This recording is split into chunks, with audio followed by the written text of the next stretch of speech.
Hey guys, Imaya here, the psycho-spiritual therapist, with another video on the structure of reality. And today we're going to be talking about belief systems. We all heard the saying, you create your own reality, and today I want to really break that down into how that actually works and how it actually doesn't work. So, pretty much all of reality almost completely all of reality is subjective, is completely subjective. A very, very, very small part of reality is objective, is unchangeable, is fixed. This part of reality, the objective reality or absolute truth, is what we call the universal laws. And there's only maybe like a handful of those laws, but it's easier for us to incorporate them when we see them from all sorts of different angles. And so we typically end up with like 20 or a little bit more of what we call universal laws. So that is the objective reality. That's something that we cannot change. We have to play by those rules. The rest, however, is what we're going to be talking about today. The rest, the other 99.999999999% of reality is completely subjective, is completely up to us. And that reality is shaped by our perception. Our perception, what we see, makes what we experience, kind of like a virtual reality. And perception, the building blocks of perception, are definitions and belief systems. What we have been programmed to believe, usually in terms of good and bad and right or wrong.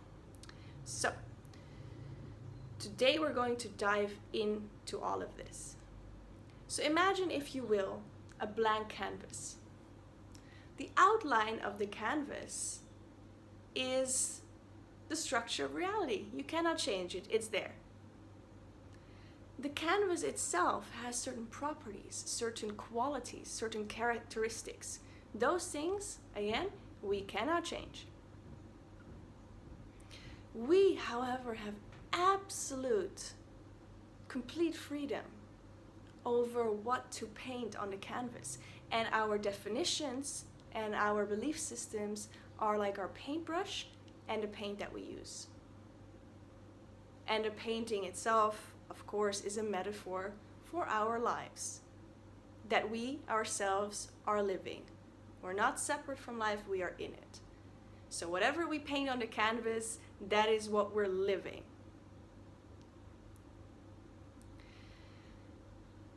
So we are absolutely free to paint negative things and to create a negative experience for ourselves. We're also absolutely free to paint a positive image, and then we get the effect of, oh, that's what that feels like. All right, so this is kind of also helps us to get an answer as to, well, what is real? What is true? Because there seems to be these two camps nowadays in the conscious, spiritual, new age, whatever communities. It's like, oh, shadow work, and there's not just love and light, there's also darkness. And then on the other hand, it's like, no, focus on the positive things, and you create your own reality, and you don't have to suffer. Which one is true?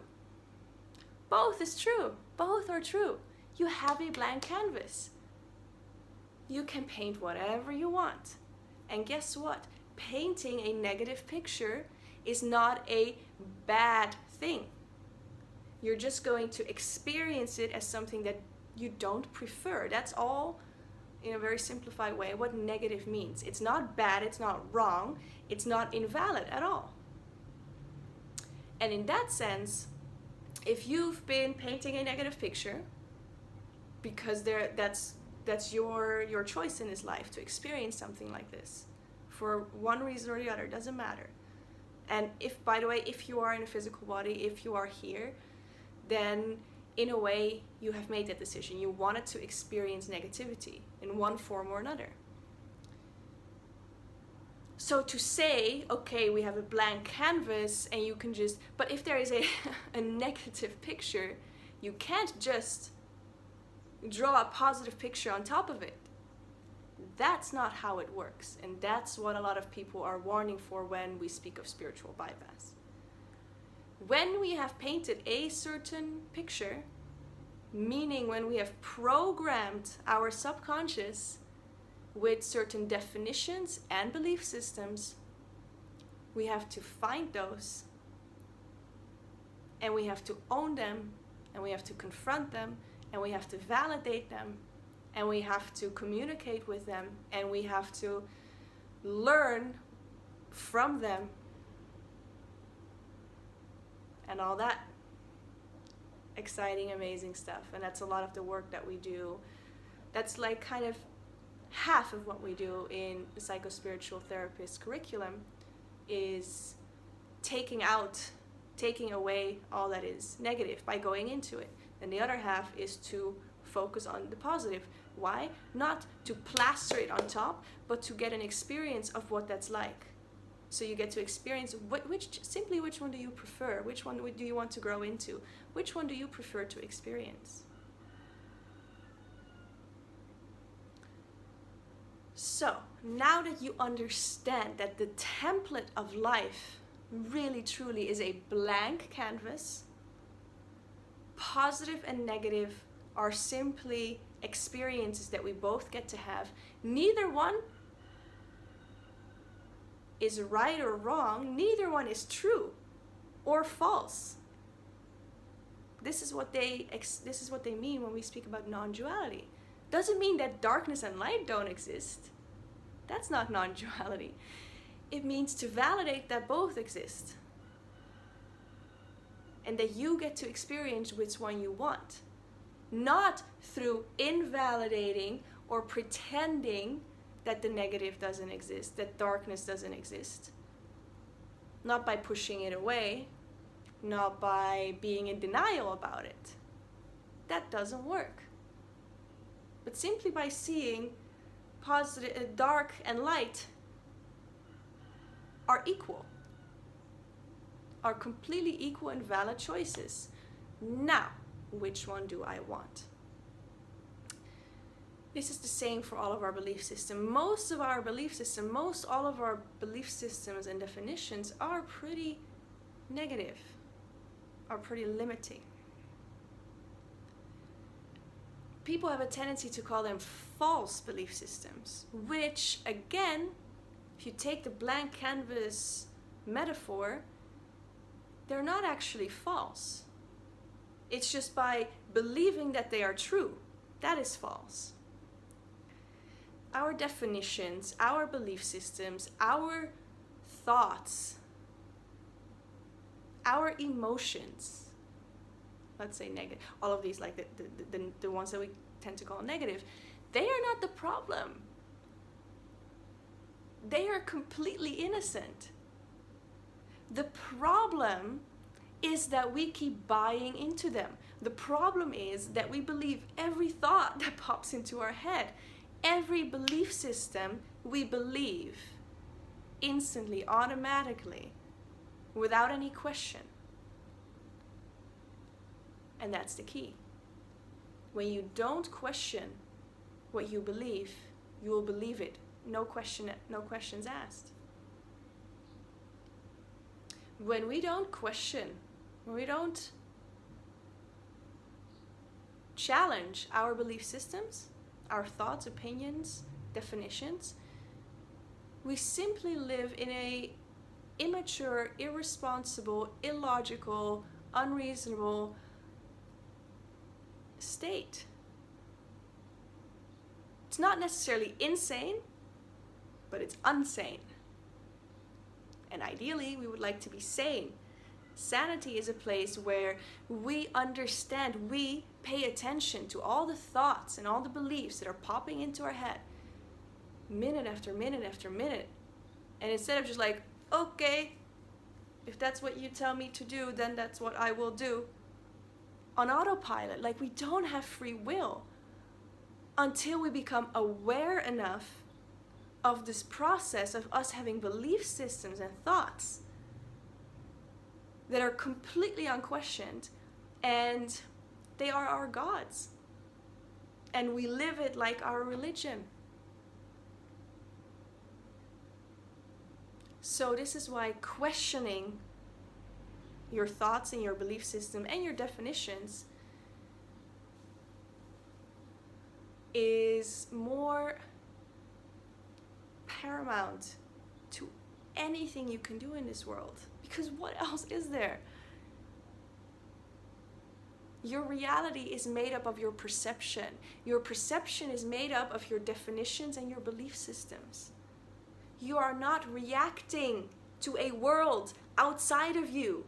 You are reacting to a world inside of you that is projected onto your screen, onto your canvas. You're painting scary images, and then you get freaked out, and then you get angry, and you get emotionally worked up over these scary images that you've painted. And then you take action on it, reaffirming the whole system and staying in a loop. This is how you've been programming yourself. This is how the world has been programming you. It's not like your fault or anything. This is what we all do. Since birth. Literally. Literally since birth. So what could be more fundamental than questioning your belief systems? So in the curriculum, there is a lot of different processes. There's a lot of deep processes that we do with belief systems, detailed processes for finding your belief systems. But today I want to actually share what has been most life-changing, life-altering on my journey, probably because it is so simple and because it is so straightforward and because it takes so little time and because it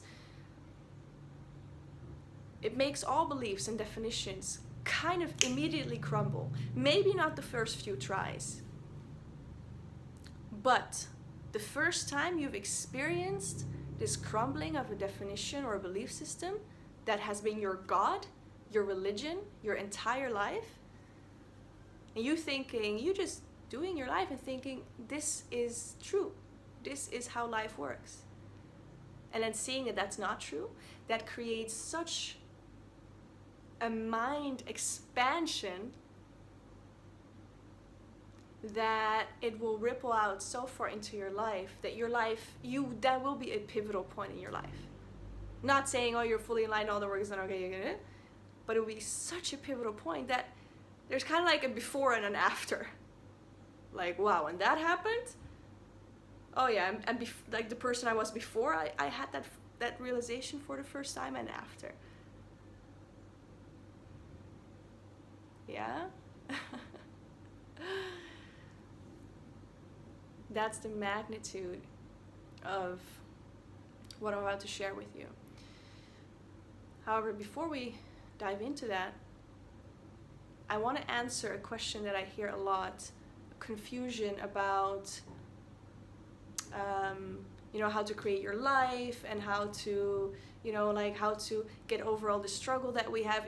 People seem to be having this understanding that we need to draw in positivity, that we need to lift ourselves up, that we need to get ourselves into these positive, blissful states, which is not true, because this is your natural state. Your natural state has a momentum towards what we call positive, what we experience as positive, as more preferable states like joy, love, happiness, excitement, compassion, all that good stuff. This is the part of you, I refer to it like it's your right brain hemisphere, which is connected to your higher mind, whereas your left brain hemisphere is connected to your lower mind or your physical mind. Both equally important and valid, but we've been running on our left hemisphere for so long that we think that that's all there is. So we think in terms of problems and solutions, and we think that we can think our way through life, and that we can plan for our future. And this is why we suffer so much. And this is where all these belief systems are simply blocking. They're simply blocks towards our right and left brain hemisphere connecting and cooperating and working together, and us seeing the bigger picture. And guess what? In the bigger picture, your problems aren't really problems anymore. Sorry, I shouldn't say really. Aren't problems anymore. If encountering challenges, that's what they are. Challenges that you learn from and grow from. When your left and right brain hemisphere, when your lower mind and your higher mind start to work together, this is your source of power, your inspiration. This is where you start to go with the flow of who you truly are.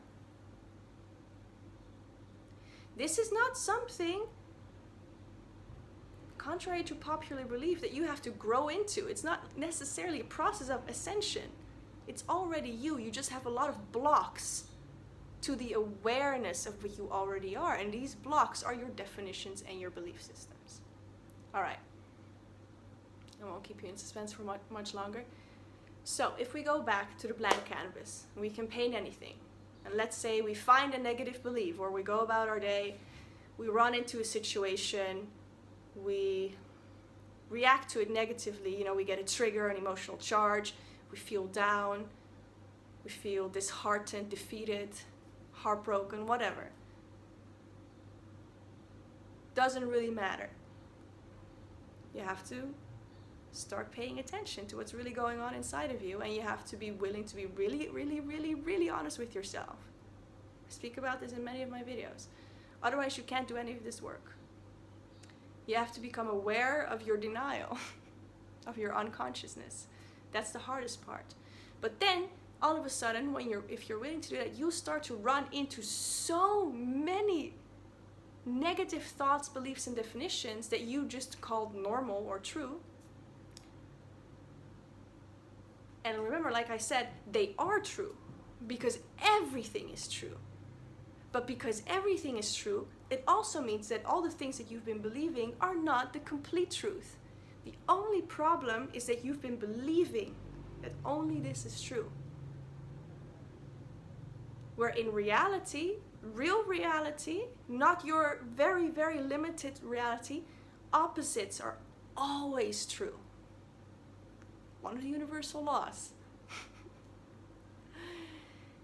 So this question really helps your mind obliterate this idea of that what we think, that what we believe is true, and that the other thing is not true, that opposites are not true, or variations of what you believe to be true. So anytime I go about my day, I continuously ask myself, like this is almost as normal for me as breathing. I ask myself continuously, is this true? I go my day, thought, oh, is this true? So that doesn't mean I tell myself, I don't tell my negative beliefs, I don't tell my thoughts, you are wrong. I don't tell myself this is not true, because it will be invalidating something. This is creating extra resistance. This is what makes it harder to let go. Because we don't actually have to let go. Continuously ask yourself, is this true? You are calling bluff on your definitions, your opinions, your thoughts, your belief systems. Is this true? Now, the belief system will tell you, yes, this is true. But here's plot twist or spoiler alert. No, it's not. Why? Because I said it's both true. So if your belief system says this is the only truth, then that is not true. You can say, well, this is true, but this is just as true. Which one do I prefer?